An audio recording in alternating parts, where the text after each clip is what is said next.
നമുക്ക് കിരണിന്റെയും കല്യാണിയുടെയും ഇന്നത്തെ നല്ലൊരു വിശേഷം കേട്ടാലോ. അങ്ങനെ ഇന്നത്തെ വിശേഷത്തില് സരയു നേരെ രൂപയുടെ വീട്ടിലേക്ക് കയറി ചെല്ലുവാണ്. ആ സമയത്ത് രൂപയ്ക്ക് കട്ട കലിപ്പായിരുന്നു സരയനെ കണ്ട്. സരയനോട് ചോദിച്ചു, നീ എന്തിനാ ഇങ്ങോട്ടേക്ക് വന്നേന്ന് ചോദിക്കുവാണ്. നീയും നിന്റെ അച്ഛനും എല്ലാരും കൂടെ ചേർന്നിട്ട് എന്റെ കല്യാണി മോളെ കൊല്ലാനായിട്ട് പ്ലാൻ ചെയ്തിരിക്കും അല്ലേന്ന് ചോദിക്കുക. ഇത് കേട്ടപ്പോ സര ചോദിച്ചു, എന്തൊക്കെയാ ആന്റി പറയണെന്ന് ചോദിക്കുക. നിനക്കൊന്നും അറിയത്തില്ലല്ലേ? എന്റെ കല്യാണ മോളുടെ ഫോണിലേക്ക് മെസ്സേജ് അയച്ചു വിട്ടിരിക്കുന്നത് നീ നിന്റെ അച്ഛനും ചേർന്നിട്ടല്ലേ ഈ മാസം 18 കൊല ചെയ്യപ്പെടുന്നു പറഞ്ഞ്. നിനക്ക് എങ്ങനെ തോന്നിയടി ഇങ്ങനെ ഈ ദുഷ്ടപ്രവർത്തികളൊക്കെ ചെയ്യാനെന്ന് ചോദിക്കുക. അയ്യോ ആന്റി, ഞാനൊന്നും അറിഞ്ഞിട്ടില്ല, സത്യത്തിൽ എനിക്കൊന്നും അറിയില്ല എന്ന് പറയണം. നീ വെറുതെ കള്ളത്തരം പറയണ്ടേ. അല്ല ആന്റി, സത്യമായിട്ടും അതെ, ഞാൻ എന്റെ അച്ഛനെ പോലും കുറെ നാളായിട്ട് കണ്ടിട്ടില്ല, എവിടെയാന്ന് പോലും എനിക്ക് അറിയില്ല എന്ന് പറയാം. എടി, ഇങ്ങനെയൊക്കെ വന്ന് ഇവിടെ അഭ്യാസം ഉറക്കാനായിട്ട് അയാൾ നിന്നെ പറഞ്ഞു വിട്ടായിരിക്കും, ആ ദുഷ്ടൻ രാഹുല്. അതൊന്നും എന്റെ അടുത്ത് ചെലവാകത്തില്ല മോളെ എന്ന് പറയണം. അല്ലാണ്ടി, ഞാൻ സത്യമായിട്ടുള്ള കാര്യമാണ് പറഞ്ഞേ, നീ കൂടുതൽ ഇനി സത്യമൊന്നും എന്റെ അടുത്ത് പറയണ്ട. നിന്നെ എനിക്ക് അറിയരുതോന്ന് ചോദിക്കണം. ഈ സമയത്ത് സരി പറഞ്ഞു, ഞാൻ ആന്റി ഒന്ന് കണ്ടിട്ട് പോകാനായിട്ടാ വന്നേ. നമ്മൾ മുമ്പ് എന്ത് പത്ര സ്നേഹത്തിലാ കഴിഞ്ഞിരുന്നില്ലേ, അതൊക്കെ ഓർത്ത് കഴിഞ്ഞപ്പോ എനിക്ക് സങ്കടമായിട്ട് ഞാൻ ആന്റി ഒന്ന് കാണാൻ വേണ്ടി വന്നാന്ന് പറയും. കാണാനായിട്ട് എന്റെ കയ്യിൽ നിന്ന് മേടിച്ചു കെട്ടില്ല, നിനക്ക് നാണമുണ്ടേ നീ ഇങ്ങോട്ട് കയറി വരുവാടി. അന്ന് നീ സ്നേഹം കാണിച്ചിട്ടുണ്ട്, എന്തിനാന്നറിയോ? പണത്തിന് വേണ്ടിയിട്ട്. എന്റെ സ്വത്തും പണവും കണ്ടിട്ടല്ലേടി നീ നിന്റെ വീട്ടുകാരും എന്നെ സ്നേഹിച്ചുകൊണ്ടിരുന്നേ. പിന്നീടാടി എനിക്കത് മനസ്സിലായെന്ന് പറയാം. പക്ഷെ ഇപ്പൊ എനിക്ക് നിന്റെ ആവശ്യമില്ല. അത് മാത്രല്ല, എനിക്ക് വേറെ മോളുണ്ടേ. ആരെന്നറിയോ? കല്യാണി മോള്. കല്യാണി മോളുണ്ട്, സോണി മോളുണ്ട്, പിന്നെ ഉണ്ടല്ലോ കല്യാണി മോളുടെ ചേച്ചീനെ ഞാനിങ്ങോട്ട് ദത്തെടുത്തേക്കു. അറിയാവോ, അവരെല്ലാം എനിക്കിപ്പോ വേണ്ടപ്പെട്ടവരാന്ന് പറയണം. നീയും നിന്റെ ദുഷ്ടനായ അച്ഛനും ഒക്കെ ഒരു കാലത്ത് നന്നാവും പോകുന്നില്ലടി. നിങ്ങളൊക്കെ ചെയ്തു കൂട്ടിയ ദുഷ്ടത്തരങ്ങളൊക്കെ അത്ര ചെറുതല്ലെന്ന് പറയണം.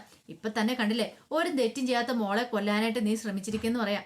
ആന്റി, ഇനി എങ്ങനെ ആന്റിയോട് പറഞ്ഞു വിശ്വസിപ്പിക്കണം എന്ന് എനിക്ക് അറിയത്തില്ല. നീ കൂടുതലൊന്നും വിശ്വസിപ്പിക്കണ്ട, പോയി തന്നാ മതി വീട്ടിൽ നിന്ന്. ഒരു നിമിഷം പോലും നിന്നെ ഇവിടെ കണ്ടുപോയേക്കല്ല, അല്ല നിന്നെ അടിച്ച് പുറത്താക്കുമെന്ന് പറയണം. അത് കേട്ട് കഴിഞ്ഞപ്പോ സരി പറഞ്ഞു, ആന്റി, ഞാന് ആന്റിയുടെ സുഖവിവരം അന്വേഷിക്കാൻ വന്ന. നീ കൂടുതൽ സുഖവിവരം ഒന്നും അന്വേഷിക്കണ്ട, പറഞ്ഞു കേട്ടല്ലോ. പിന്നെ ഒരു കാര്യം പോന്നതിനും പറഞ്ഞേക്കാം, നിന്റെ അച്ഛനെന്ന് പറഞ്ഞ അയാളുണ്ടല്ലോ, അയാളെ പോലീസ് അന്വേഷിച്ചു കൊടുക്കോ. എങ്ങാനും എന്റെ കൺമുന്നിൽ എങ്ങാനും വന്ന് പെട്ടുണ്ടെങ്കിൽ അയാളെ കൊത്തി അരിവത്തുള്ളൂ. അയാൾ പിന്നെ ജീവനോടെ ഭൂമി വെച്ചേക്കില്ല.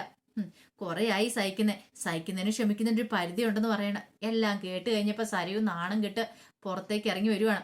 അങ്ങനെ സരയു വന്ന് കാറിൽ കയറി പോകുന്ന രൂപ ഇങ്ങനെ നോക്കി നിൽക്കുകയാണ്. സരയുവിനാണെങ്കിൽ എന്ത് ചെയ്യണം എന്നറിയത്തില്ല, വല്ലാത്തൊരു സങ്കടമൊക്കെ ആയിരുന്നു മനസ്സ് നിറയെ ഉണ്ടായിരുന്നേ. പിന്നീട് സരയു വീട്ടിലേക്ക് പോരുവാണ്. വീട്ടിലേക്ക് വന്നു കഴിഞ്ഞപ്പോഴത്തേനും ശാരി അങ്ങോട്ട് ഇറങ്ങി ചെന്നു. ശാരിയെ കണ്ടുകഴിഞ്ഞപ്പോൾ സരി പറഞ്ഞല്ല, എനിക്കൊരു ചായ എടുക്കാൻ പറയണം. നിങ്ങളല്ലേ പറഞ്ഞ ഞാൻ ഇവിടെ നിന്ന് കുടിക്കുന്നില്ല കഴിക്കുന്നില്ലെന്ന്. നല്ല ചൂടായിട്ടൊരു ചായ ഇങ്ങോട്ട് എടുക്കാൻ പറയണം. അങ്ങനെ ശാരി ചായ എടുക്കാണ്ട് അങ്ങ് തിരിയണ സമയത്ത് സരി പറഞ്ഞു, അല്ല അങ്ങേർക്ക് ഇത് എന്തിന്റെ കേടാന്ന് ചോദിക്കുക. ആർക്കാ മോളെ എന്നും പറഞ്ഞുകൊണ്ട് ശാരി തിരികെ വരുവാണ്. അല്ല, നിങ്ങളുടെ ഭർത്താവ് എന്ന് പറയുന്ന ഒരുത്തരുണ്ടല്ലോ, ആ രാഹുല്. എന്താ എന്താ മോളെ കുഴപ്പം എന്താന്ന് ചോദിക്കും. അങ്ങേര് ഒരു മെസ്സേജ് ഇട്ടിരിക്കുന്നു പോലും, ഈ മാസം 18-ന് കല്യാണി കൊല ചെയ്യുമെന്നും പറഞ്ഞുകൊണ്ട്. രൂപാന്റെ അടുത്ത് ചെന്നപ്പോ ഞാൻ അറിഞ്ഞാന്ന് പറയണേ. നീ രൂപയുടെ വീട്ടിൽ പോയിട്ടുണ്ടായിരുന്നു ചോദിക്കും. പോയായിരുന്നു. എന്തിനാ? എനിക്ക് പോകണമെന്ന് തോന്നി, അതുകൊണ്ട് ഞാൻ പോയി, അത്രേ ഉള്ളെന്ന് പറയണേ. ഇത് കേട്ട് കഴിഞ്ഞപ്പോ ശാരി ഓർത്ത്, ഇവൾക്ക് ഇത് എന്ത് പറ്റിയത്, ഇങ്ങനെ പോന്നൊന്നും അല്ലോ, എന്തോ കാര്യമായിട്ട് സംഭവിച്ചിട്ടുണ്ട്. പിന്നീട് ശാരി പറഞ്ഞു, അല്ല മോളെ, നീ പോയിട്ട് അവൾ എന്ത് പറഞ്ഞു? എന്ത് പറയാനായിട്ട്? അതുപോലെയുള്ള കാര്യങ്ങളൊക്കെ അല്ലേ നടന്നിരിക്കുന്നേ. എനിക്ക് തോന്നി ആന്റിയുടെ ഭാഗത്ത് എന്തെങ്കിലും ന്യായമുണ്ടെന്ന് തോന്നി, അതുകൊണ്ടാണ് ഞാൻ അങ്ങോട്ടേക്ക് പോയെന്ന് പറയണം. ആന്റിയത്തുള്ള ആ പഴയകാല ജീവിതം എന്ത് സന്തോഷമായിരുന്നില്ലേ? ഇത് കേട്ടപ്പം ശാരി പറഞ്ഞു, അതേ മോളെ, എന്ത് സന്തോഷമായിട്ടാണ് നമ്മൾ ജീവിച്ചോണ്ടിരുന്നേ, പിന്നെ എപ്പോഴാ തെറ്റിയെന്ന് ചോദിക്കുവാണ്. എനിക്കൊന്നും മനസ്സിലാകുന്നില്ലെന്ന് പറയുക. അപ്പോഴേക്കും ശാരി പറഞ്ഞു, അത് പിന്നെ ആ കല്യാണി ക്യാൻറ്റീൻ പണിക്ക് വന്നോട് കൂടിയിട്ടാണ് കാര്യങ്ങളൊക്കെ അവതാളത്തിലായെന്ന് പറയണം. അവള് വന്നോട് കൂടിയിട്ട് എല്ലാം മൊത്തത്തില് അങ്ങനെയായി പോയെന്ന് പറയണം. അത് കേട്ട് കഴിഞ്ഞപ്പോഴത്തേനും പല പല സംശയങ്ങളും സരുവിന് മനസ്സിലുണ്ടാവണം. ആഹാ, അപ്പൊ അങ്ങനെയാണെങ്കിൽ ആ കല്യാണി മരിക്കേണ്ടവളല്ലേ, അങ്ങനെയാണ് അവളെ കൊന്നാലും കുഴപ്പമില്ലല്ലേ എന്ന് ചോദിക്കണം. ഇത് കേട്ടപ്പോൾ ശാരി അതിന് മറുപടിയൊന്നും പറഞ്ഞില്ല. അങ്ങനെയാണെങ്കിൽ അവളെ തീരട്ടെ, അവൾ ഇനി ജീവിച്ചെഴുതുന്ന വലിയ കാര്യമൊന്നുമില്ല, നിങ്ങൾ എന്തായാലും പോയി ഒരു ചായ ഇങ്ങെടുത്തോണ്ട് വാ എന്ന് പറയുവാണ്. അങ്ങനെ ശാരി അകത്തേക്ക് അങ്ങോട്ട് കയറിപ്പോയി. ഈ സമയം സാരി ആലോചിക്കുവാണ്. പിന്നീട് രാഹുൽ ഇങ്ങനെ ഓരോന്നൊക്കെ ചിന്തിച്ചുകൊണ്ടിരിക്കുന്ന സമയത്ത് മാർക്കറ്റിൽ പോയിട്ട് പ്രകാശന് അങ്ങോട്ട് കയറി വരുന്നേ. പ്രകാശം വന്നും ഭയങ്കര ആലോചനയിലാണ്. രാഹുലിനോട് ചോദിച്ചു, എന്താ രാഹുൽ സാറേ ഭയങ്കര ആലോചനയിലാണോ എന്ന് പറയണം. എനിക്കാണോ ആലോചിക്കാനില്ലാത്ത 100 കൂട്ടം കാര്യങ്ങൾ ആലോചിക്കാനുണ്ടെന്ന് പറയണം. അതെന്താ സാറേ ഇപ്പൊ ഇത്രമാത്രം ആലോചിക്കാനായിട്ട് ഇരിക്കണേ? എടോ, നിനക്ക് അറിയാവുന്ന കാര്യങ്ങളൊക്കെ അല്ലേ.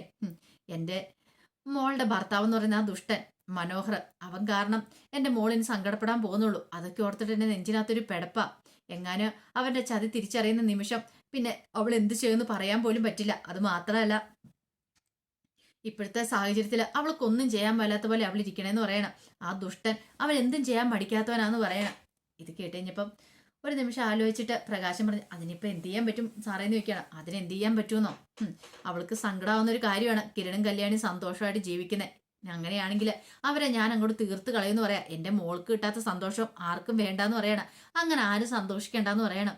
ഇതൊക്കെ പ്രകാശന് കേട്ടിഞ്ഞപ്പോൾ അടിമുടി പെരുത്ത് കയറി. പക്ഷെ ഒന്നും പറയാൻ പറ്റില്ലോ. ഇവിടെ നല്ല വെള്ള ചമഞ്ഞ് നിൽക്കാനല്ലേ പറ്റുള്ളൂ.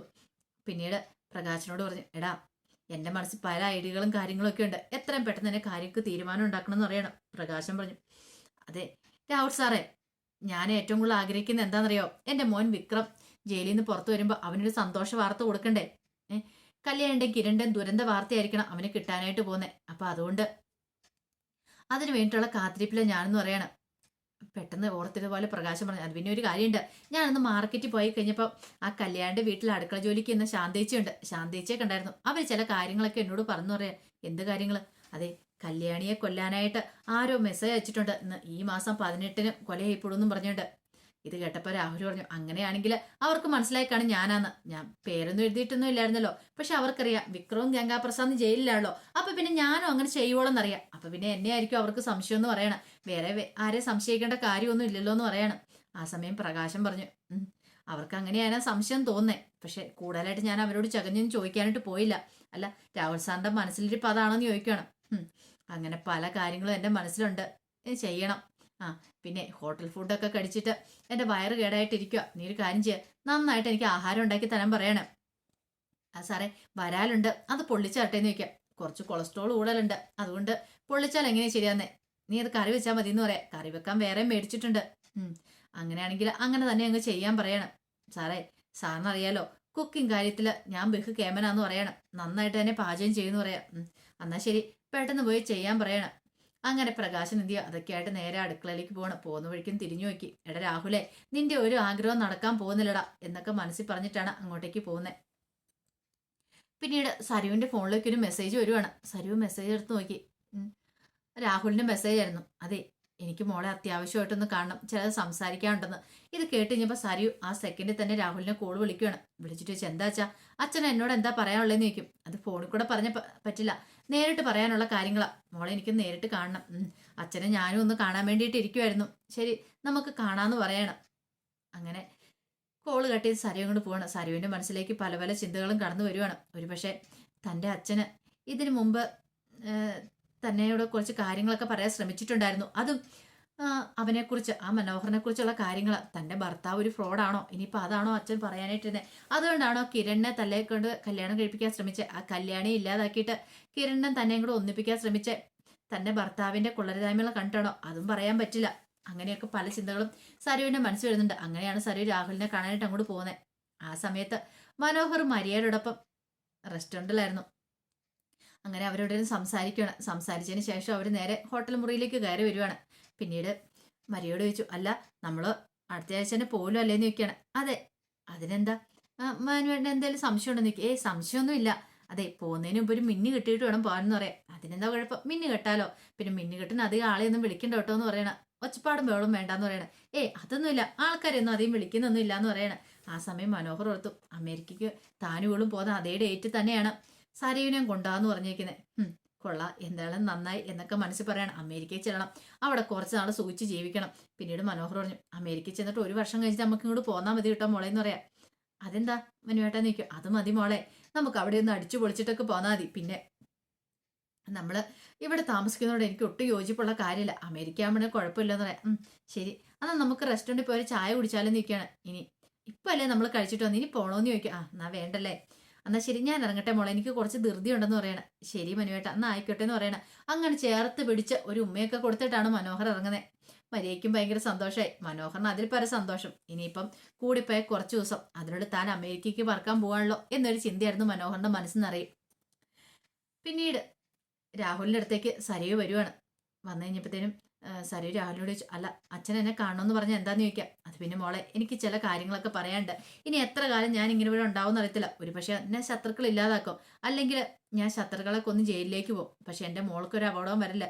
എൻ്റെ മോളുടെ ശത്രുക്കളെല്ലാം വെട്ടി വീഴ്ചിട്ടോ ഞാൻ ഇവിടുന്ന് പോളെന്ന് പറയണം. അത് കേട്ട് കഴിഞ്ഞപ്പം സരി പറഞ്ഞു, അത് പിന്നെ അച്ഛാ, എനിക്ക് അച്ഛനോട് ദേഷ്യമൊന്നും ഇല്ലാന്ന് പറയണം. ദേഷ്യം ഉണ്ടേലും ഇല്ലേലും എനിക്കിനി കുഴപ്പമില്ല മോളെ. എൻ്റെ മോൾക്ക് വേണ്ടി ഞാൻ ജീവിച്ച പോലും എന്ന് പറയണം.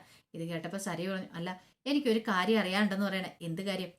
അല്ല, അച്ഛൻ മനുവേടനെ കുറിച്ച് കുറച്ചാൾ മുമ്പ് പറഞ്ഞില്ലായിരുന്നോ ചില കാര്യങ്ങളൊക്കെ, അവനെ വിശ്വസിക്കില്ലെന്നൊക്കെ. അതെന്താ അങ്ങനെ പറഞ്ഞെന്ന് ചോദിക്കാം. രാഹുലൊന്ന് ഞെട്ടി. അത് പിന്നെ മോളെ, ഞാൻ സത്യം പറയച്ച കാര്യം എന്താ?